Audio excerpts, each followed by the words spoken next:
Dan, thanks so much for taking some time here for us today. I guess just your thoughts on how you hope the funding will help survivors in Mi'kma'ki. Well, we're planning what we call Wigabaltium. It's basically a sacred gathering, and we hope to bring together the survivors of the Indian Day schools here in Cape Breton, or we call Unama'ki. But it's a little different. I suppose we could have had the event on a First Nation community, but we're having it right in the middle of the Cape Breton Regional Municipality or the City of Sydney. And we hope to invite the general public as well to join in the celebration and to join in the festivities. And what we're hoping is that it would honor the Indian Day School survivors. There's been a lot of recognition for residential school survivors, but not so much for the Indian Day School survivors.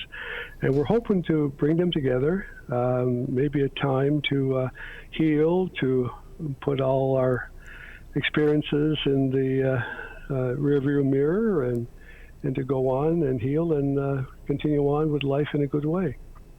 Now, Dan, there are 4 streams of funding: healing, language, culture, commemoration, and truth-telling.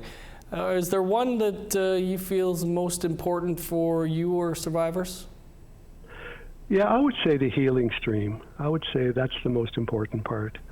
I think the other parts are important too, but to live in a good way today, I think we need to put this in the past. And the healing is a big part of that journey. So I hope that part continues to get a lot of recognition, and it continues to make a difference with Indian Day School survivors. I guess on that front, Dan, in terms of the money and where it will go, I guess how could it help out with some of that healing? Well, events like this, and I'm sure there's all different kinds of events, but events like this, I think, make a difference. I think it brings closure, in the same way that residential school survivors had experienced closure. And I hope Indian Day School survivors will take part in this celebration. And it's meant to be a celebration. It's meant to honor them, recognize what they've gone through as well. And I hope these kinds of events make a big difference in how we live our lives going forward. Dan, how has the process been going for someone like yourself so far in terms of timelines, things of that nature?